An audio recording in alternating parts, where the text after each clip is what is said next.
I've always kind of had this dream and want my whole life to own a business. Like, I don't really do well under authority.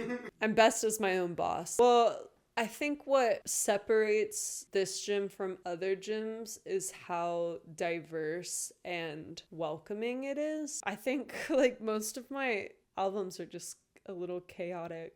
I have an upcoming collab with Wild Rose. Okay. So it'll be a boxing class. I'm Alex Carter. I own Cappy's boxing gym.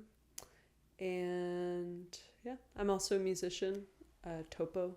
How do you end up buying a gym as a musician and a like as an artist then going like I'm gonna get into owning a gym? How's that happen? I've always been a hobbyist, and I get really obsessed with one thing and just kind of really sink into it. So I've made music my whole life since I was like 4. Okay. I started playing guitar and piano. And so that's kind of always been something consistent for me that I do. But I go through periods where I don't do it. But I always come back to it. Yeah. So like, I think after my early 20s in college, I kind of stopped wanting music to be like a career. And at that point, it's just like something that I like to do. Yeah. And I think once I stopped like trying to pursue it in that way, it became more fun. But yeah, so the gym, I was doing software development. Okay. I wasn't ready for that answer. So I was a software developer. Sure. For this small company based out of New Hampshire, and the piano to software development pipeline. I know my brain is like it's very strong. Scattered. So I was working at this small company based out of New Hampshire remotely, and literally just abruptly day of was laid off.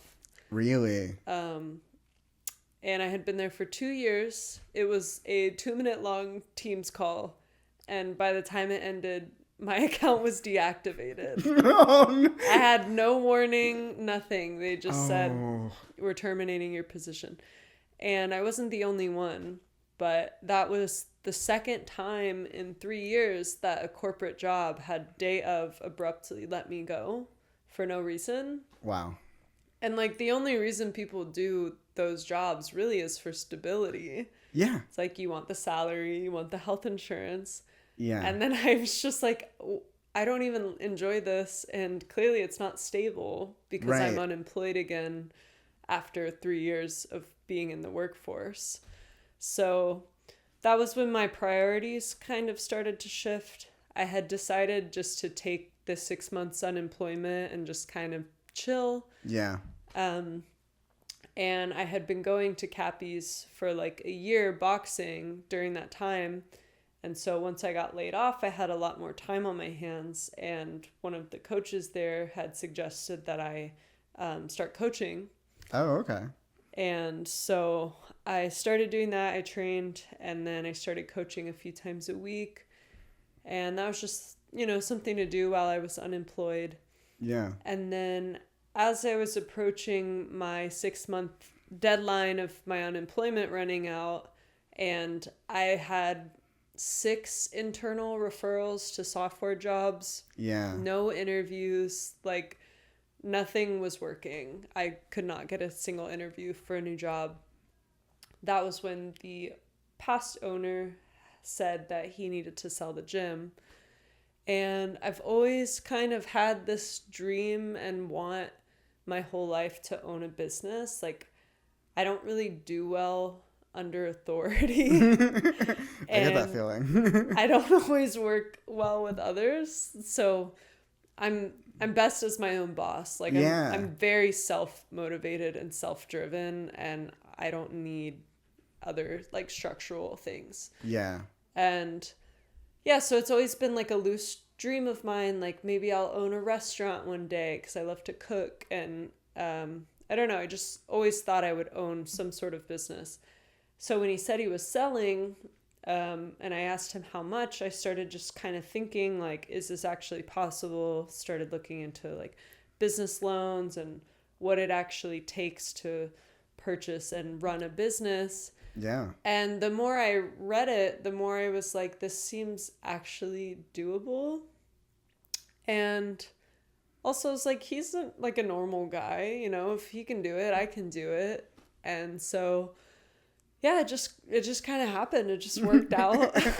That's so cool. Yeah, I it's one of the reasons I love stand-up so much is exactly what you're saying of like, I am very self-motivated and I do better as like my own boss. Yeah. And like, that's like, out of all the creative arts, it's stand-up's one of the easiest ones where you're like, you're writing and then performing and then like, you know, traveling or whatever.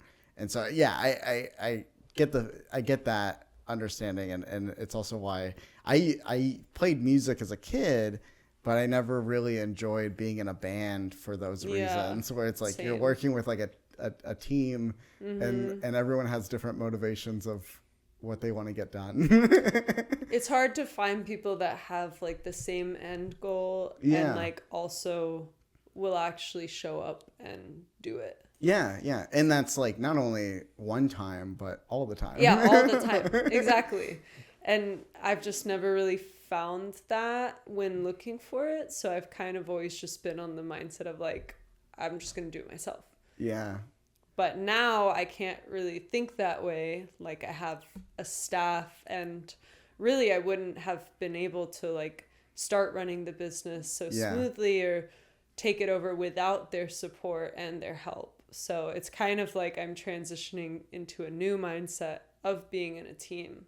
But these people actually like do want to show up. They do care about it. Like, so it's nice. It's different. Yeah, because the gym's been around for a while. Since the year I was born, 1999. I love that idea that like you're born and you're like, and soon I will own the gym. Yeah, we were born the same year. That is so fun.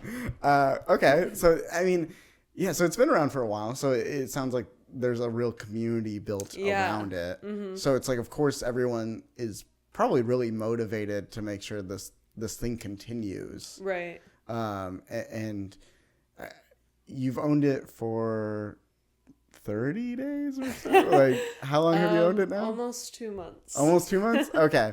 So in the 2 months, like, yeah, I bet that's like such a mind shift and probably tons of things that you didn't realize were behind the scenes that you're now learning about. Yes. Like, what are some things that like you're kind of just taken back or shocked by owning a gym? Mostly just legal things. Really? Well, because like I already kind of knew everything about running the gym because I was working there. Yeah. So it's like there weren't really surprises there, but legally there's like so many things you have to do. You have to like every month file taxes, report your employees. Yeah. Make sure you have all the right permits, licenses, like I'm constantly getting emails and mail of something else I'm supposed to do. And I'm like, oh my God. It's a lot of things. I feel like that's been the biggest, hardest burden of all of it. And then getting through the actual sale transition was really stressful because it takes a long time to finalize a sale agreement. And I actually had a trip I had booked like a year ago to Morocco and Europe in August.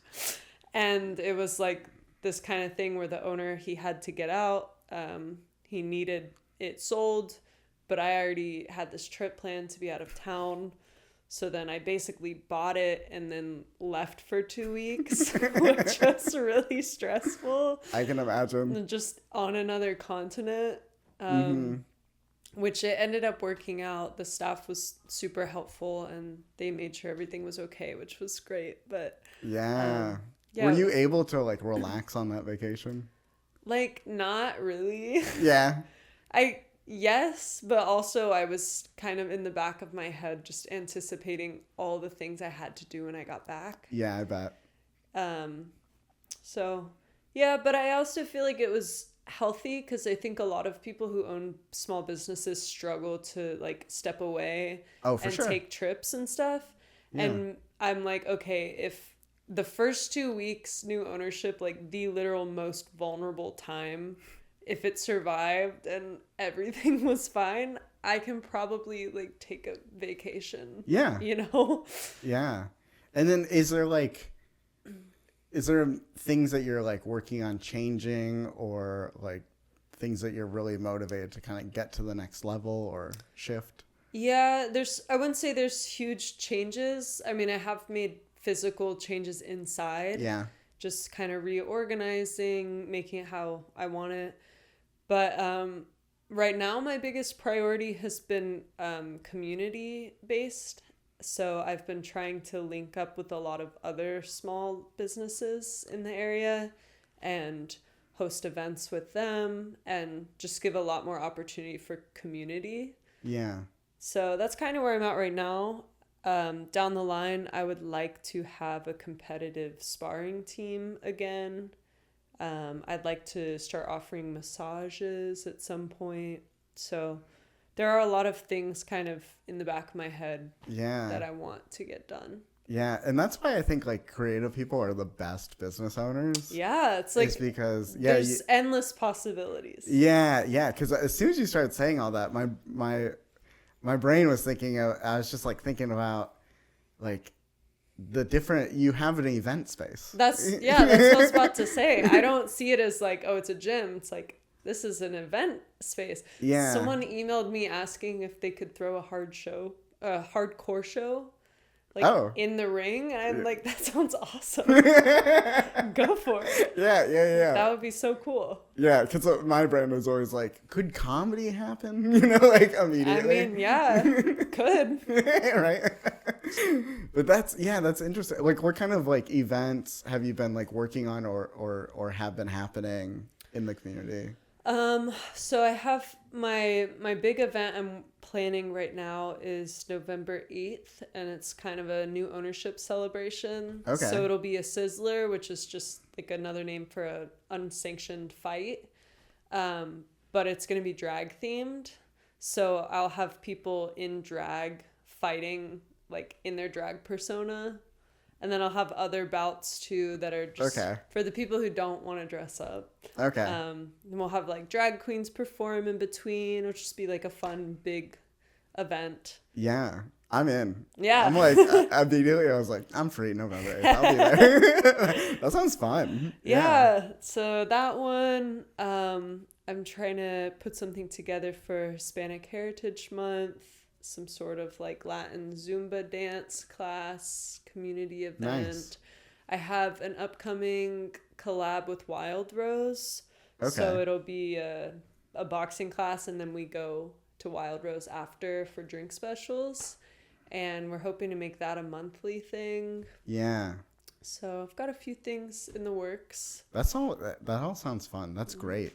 And like, I haven't been inside the gym, so like, how big is this space overall? It's like 2,500 square feet. Okay. It's not huge, but it's a decent size. And it's like what I'm picturing is like there's a ring, and then there's like some equipment around. Big open floor space with heavy bags, little weightlifting area, ring, and then there's an office, a little cardio corner. Yeah. And some storage. Okay. And then are you still like training and teaching? Yeah, I still train and teach like every day. Nice. Like what kind of classes are you teaching? I do the fitness boxing class. That's our most prominent one. It's kind of like a HIIT class, but with boxing. So I coach that one mostly. I also coach weight training and sparring. Yeah. And like, what kind of people are you hoping to get into the gym, and like what are you seeing like around like the type of people that are coming to the gym? Well, I think what separates this gym from other gyms is how diverse and welcoming it is. Yeah. It's like the barrier to entry is really low. You could have never boxed in your life, never done a sport, you could be like the most out of shape person, and you can walk into this class and be welcomed with so much friendliness and helpfulness, and you're still going to have a really good time and probably want to come back. Yeah. I think other boxing gyms can be more intimidating, especially if it's predominantly male. Like, I love that we have so many women on the staff and so many women that go there. And also, like, the age diversity. I have some regulars that are in their 70s, and they're in their everyday boxing. It's awesome. That's great. So I think, yeah, just like the overall friendliness, the diversity, everything about the people that go there is why I was so drawn to it in the first place. Yeah, and I really did get that vibe just looking at like online of like your guys' Instagram in general. Like, kind of really does give me like, just like what you're promoting and like what I'm seeing on there gives me the vibe of like, yeah, this is like a safe space for anyone to kind of come to at any level. And then, you know, I see that you guys are talking about like first class is free, and it's like I only see that for when it's like a welcoming space, you know. Right. Like, often it can be, you know, you can see other sides of that for sure. So you've been boxing for how long? Have you been boxing? Like 2 years. Yeah. What made you decide boxing out of like any other sport? I've been really boxing curious since I was little. Okay. But I grew up in a really small town, so we didn't really have like a boxing gym. There maybe was like a karate school or something, but not a lot of martial arts. Yeah. And so pretty much I just you know, I skated for a really long time. And it's hard to do that here in the winter. I snowboard, but it's also hard to like get out there every day. Yeah. I was just looking for something that I could do in the winter to like, I have to work out every day. Like, it's a mental thing for me. I need the endorphins. So okay. It's like I needed somewhere to get my zoomies out. So. Yeah. And so I was on ClassPass for a while, just taking random classes all over Seattle. And then I started taking some boxing classes, and I really liked it. And then I just committed to going to Cappy's and never stopped. I love that. I love hearing that. And I'm kind of the same way of like, I need to be some kind of active. I do have like limitations. But like, yeah, that's like something you can do in the winter, the best, especially like so many of my like hobbies that I've been thinking about this a lot lately, especially as we're like coming through like the end of the year where I'm like rethinking my goals and my hobbies and stuff. And so many of my hobbies just like lead me to being like by myself. Versus something like that where it's like you're kind of going into a community. Yeah, you're going to hang out with people. Yeah, it's fun, it's social. I also just really love high intensity impact sports. Yeah. I feel like everything I like, I'm just an adrenaline junkie. So. Yeah, I'm also like, I don't know how to chill, right? Yeah, like when I lean into things, I'm like in it, right?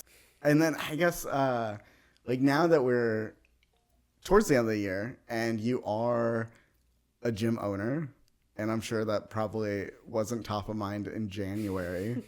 So like, how have your goals changed this year? And like, what's like, do you have goals for 2025 or? I don't know. I feel like up until this point, I've just been taking things as they come to me. Yeah.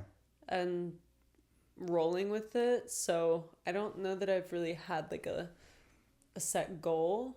But yeah, things have definitely shifted. Like earlier this year and last year, a big goal of mine was to move to Spain. Oh, okay. My partner and I had talked a lot about doing that when we first started dating, and it was like something we both really wanted to do.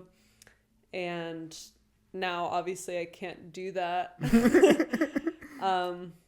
And I can't travel as much, you know, because for a while it was like, well, if we don't move, at least if I travel a lot, that'll like scratch that itch. Yeah.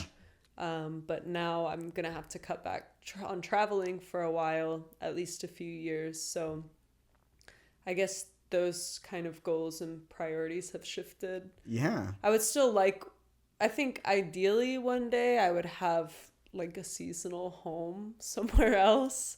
So I could be here in the summer and fall and then leave in the winter and spring. Yeah. When I'm like old. But until then, I don't know.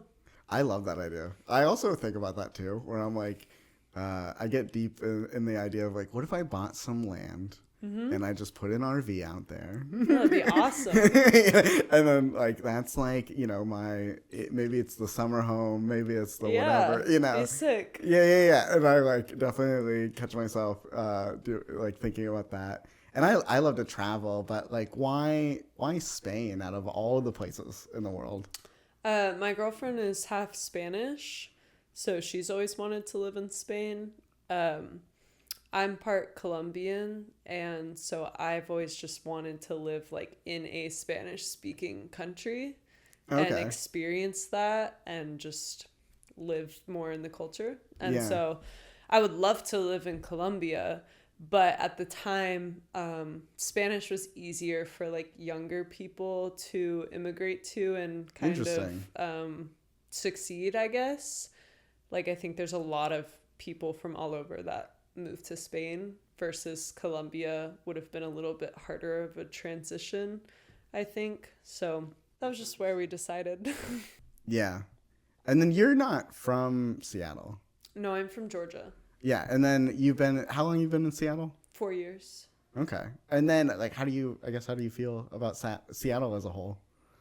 I like it a lot. And I actually really like the weather and the climate. I know a lot of people hate it, but I don't mind the rain. Yeah. I like the cloudy, rainy weather. Yeah, same. I've had 5 apartments since I've been here for 4 years.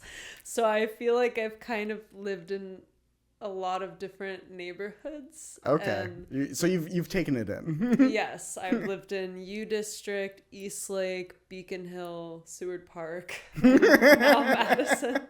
Yeah. Literally every area. Yeah, you've experienced it. But I think where I live now is my favorite. I live right on Lake Washington, and it's so beautiful. It's just something I love about living here. It's like you can rent an apartment that's, you know, $2,000 or whatever. Right. And it feels like a vacation home. And I'm paying what some people in New York would pay for like a closet. Yeah, that is my New York apartment was $2,000 and it was like 400 and something square feet. I go outside and it's fully just water, and I have a kayak right out there I can take anytime. I can kayak into the Arboretum and be surrounded by beavers. Okay. Like, it's incredible. You just can't really get that anywhere else. No, not really. And like, even like, you know, I'm in West Seattle and I love the neighborhoody, like able to walk around nice, like it's just very beautiful, and the houses are very beautiful. And it's just like, there's not a lot of places in the country that you can live that are like Seattle. Yeah. And then like the weather, it's like, you have nice sunny days and then you have a lot of rainy days, and it's like, it's beautiful. It's so green, the air's clean. Where else can you live where you're near a pretty big city? Yeah. You also are an hour away from snowboarding and skiing.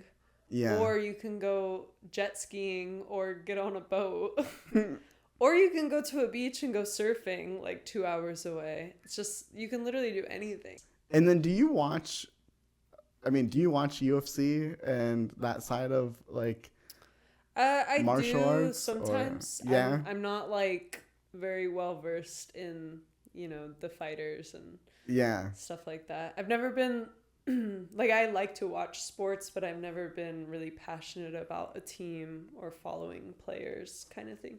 Yeah, I feel exactly the same way. Like, I used to try to, like when I was in high school, I tried to really get to know UFC and the fighters. And then I didn't it didn't latch on, you know? And then same with like football. I love watching football, and I've talked about it on the podcast, is I like watching football, but I'm not like, I need to root for this exact team. Yeah. But I'm like, I'll go to a game. Yeah, I'll go to a it's just baseball fun to game. be there. Yeah. I don't care who wins. Yeah, but I feel like you're kind of like owning a gym. You're kind of like almost in that world. I know. Like I think UFC. I maybe need to pay more attention. All right. I mean, I gotta start watching it every night. I just wondered, like, do people come into your gym being like, I'm gonna start here and hopefully become a UFC fighter? So that's actually something I want to work on. Is like, I love how low the barrier of entry is at Cappy's. Yeah. But I do feel like the ceiling could be higher.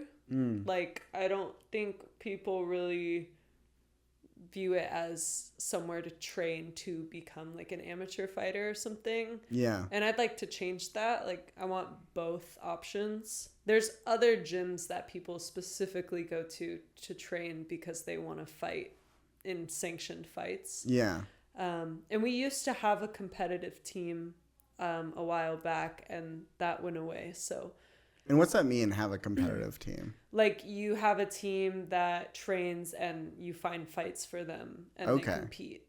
Yeah. And then is there like a good competing scene like in the PNW or? I think if you're registered amateur, like, you can find fights. I've been finding, as someone who just wants to fight like competitively but still at a local level, it is hard to find fights. Yeah. I've only done 2, and those were both through the same organization. So, yeah, I think if you want to be an actual amateur fighter with a full record and stats, you could find fights. And I would like to eventually have a competitive team again. Yeah. And would that mean that you would also have fights at your gym then? Yeah, so that's what the November 8th event is. That is going to be fights, but they're not sanctioned. Like, it's not going to be registered fighters competing. It's just local level people that go to the gym doing. You can do a competitive match where you're judged and you pick a winner, or people can choose to do an exhibition match, which is like no knockouts. You don't go as hard or punch as hard, and no one wins or loses. The point is just to like step into a ring in front of an audience and show your skills. Oh, okay. And so, and then you're hoping to kind of bring all those levels to the gym? Yeah, I want to be able to offer more. Yeah. Just everything. Yeah. I don't want to just be like one thing, you know? And then what's it like? So I guess like, is it that you just need to get the team together, or you need to get the trainers, or what is it to get to that? Probably all of that. All of it? Yeah, I would need to look more into what it means to run a team and find the opportunities. I would definitely want to hire someone like a lot more skilled than I am to really coach and know what they're doing and go from there. Yeah, but I'm also sure that sounds like a relationship, you know? So it's like finding the right person to really get involved is probably... For sure. Yeah, someone who shares the same vision. Yeah. And has the skills that I don't have to teach them. Yeah. And then are you a vision board person? Like, physically? Yeah, do you like making vision boards? I don't... Like, it's fun to do occasionally, but it's not something I do. No, you're not like a yearly vision board person. Okay. No. Yeah, that's I ask almost everyone on the show how they feel about it and if they have theirs ready. And I will be inviting you to my vision board party. So if someone else hosts the event, I will come and make one. Perfect. I just will never initiate. Perfect. Yeah, expect an invite around January for a vision board. Sounds great. And then something else I want to ask you about is just how do you stay motivated with like projects that you're doing? Like either if it's music or skating or owning a gym, like how do you stay motivated? I think just like I like to see the end product. It's like I want to see things through the end. So yeah. And I think that's harder to answer regarding the gym. But like with music projects, it's like I want to see it be finished, and that's what motivates me to finish it. Yeah. I guess with the gym, it's just like I'm trying to build something. Not only am I trying to build this community and this business, it's like, this is my full-time job. I have to do this if I'm going to pay bills and survive. Yeah. So it's like, it's both. Yeah. It's me motivating my creative outlet and things I just want to accomplish in life and for myself. But then I'm also being motivated by the fact that if I fail and fuck this up, then I'm not going to have money to live. So, yeah you're like, I don't really have a choice. You're like, eating is motivating. Yeah. But with creative things with less impact, I don't know. I think I just like to see things through. Yeah. And then I find myself the same way of like, right now I just finished a bunch of projects. And I'm looking at what do I want to start next? Mm-hmm. And I'm constantly thinking about that of I need projects or else I do feel like I'm just kind of like floating in the ocean with no direction. Right. And it's hard to be motivated when I don't have that. So yeah, I'm the same of like, I got to start stuff and then like just finishing it is the motivation. Yeah. And then like with music, do you think, like, do you have goals with that right now, or you just like really leaning into the gym right now and like music's completely on hold, or? I wouldn't say completely on hold. I mean, I released an album in January, did a show for that, and then I played at Cappy Block Party in July. Oh, nice. Which was really fun, and I always loved performing. I guess I just haven't really been like inspired musically lately. Probably because I do have a lot of other things going on, but I just know if I sit down and try to force myself to make something, it's going to sound horrible. And so I'm just kind of putting that aside until I want to come back to it. Yeah.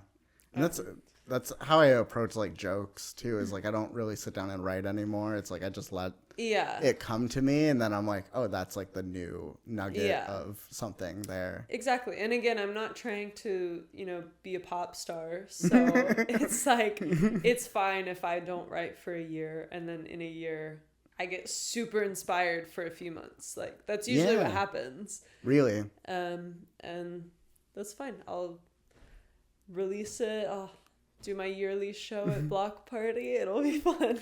Yeah. How long did it take you? I'm always curious of this too. How long did this last album, like, how long did that project take?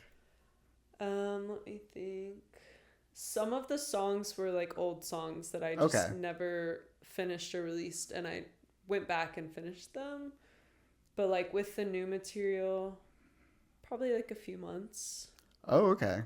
Yeah. It's honestly faster than I thought it would be, of just like... Yeah, it just depends. I think... But it sounds like you said where it's like it just all really comes together for you like strongly for months at a time. Because I'll like write songs and be like, oh, that's fun, let me record it. And then I just like have that song, and then maybe I have a few more. And then I'm like, oh, I have like 5 songs. Let's put this into an album. And then I lock in. I'm like, okay, I need these songs too. And then it all becomes a project. I've never like sat down and said, I'm going to make an album. Like it's always started with a song that I was like, that would be a good album song. Yeah. And then you're like, so you had one, and then you looked back and you're like, I actually have many more that just fit like, together. I never finished or never released. And then and then you found that motivation of like, let me put this together. And then like, was there like an overarching theme with that album that you when you looked back at like all of your past songs, you're like, these are the ones to fit the theme, or you're just like curating it in a different way? No, I don't know that there's ever just one theme. I think like most of my albums are just a little chaotic. It's a little bit of each genre. Yeah. And it really just depends on my mood or what I'm going through at the time. I mean, they all kind of touch on like love, heartbreak, sadness, whatever, like stuff people sing about. And yeah, and then the genre is just whatever I felt like doing at that time. Yeah.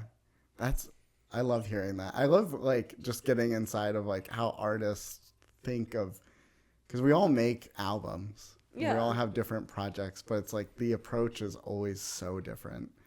Yeah, for sure. And like with this last one, I really leaned into like singing in Spanish, which I've never really done.